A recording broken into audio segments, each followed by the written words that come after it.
कुपवारा जिले को बहुत ही मुश्किल का सामना करना पड़ा।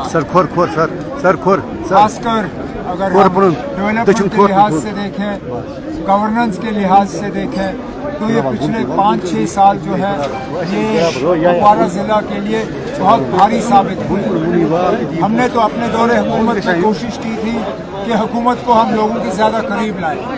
हमने इसी मकसद से यहाँ नए एडमिनिस्ट्रेटिव यूनिट्स खोले, हमने ब्लॉक्स खोले, हमने नियाबत खोली, हमने तहसीलें खोली और कोशिश ये की कि हुकूमत को हम लोगों के और ज़्यादा करीब लाएं। लेकिन बदकिस्मती से हमारी हुकूमत जाने के बाद ज़्यादातर मैंने वो काम देखे जो हमने 2014 में जहाँ छोड़ा वहीं के वहीं रहे।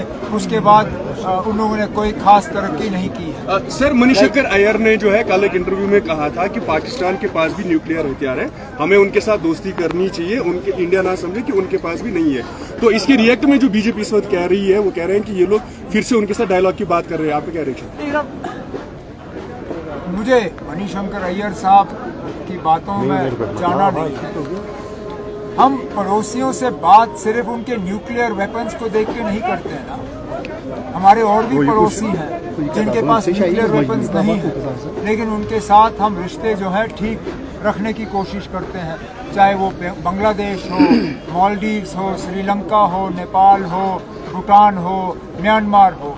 जहाँ तक पाकिस्तान की आपने बात की, अटल बिहारी वाजपेयी साहब ने खुद कहा कि हम दोस्त बदल सकते हैं, हम पड़ोसी बदल नहीं सकते। अभी हाल ही में पाकिस्तान में नई हुकूमत आई है। यहाँ 4 जून नतीजों के बाद किसकी हुकूमत बनेगी सो बनेगी, लेकिन नई हुकूमत होगी।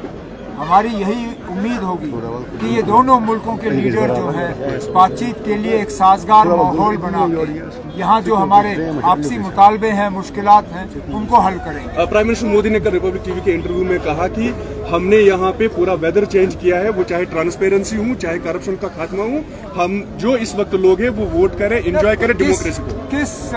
कहाँ पे, जम्मू कश्मीर में या मुल्क में? मुल्क किस करप्शन को खत्म किया?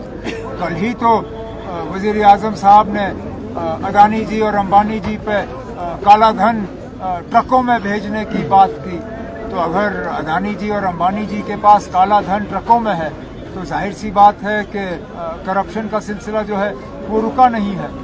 जहाँ तक डेवलपमेंट और गवर्नेंस की बात है, अगर बीजेपी को डेवलपमेंट और गवर्नेंस पे वोट चाहिए होते तो मुसलमानों को लगातार कैंपेन के दौरान जो है निशाना क्यों बनाया जा रहा है? हर तकरीर में मुसलमान जो है वो निशाना बनाए जाते हैं। कल भी बीजेपी के सीनियर लीडर ने यही कहा कि अगला ये इलेक्शन जो है ये Modi versus Rahul, development versus जिहाद।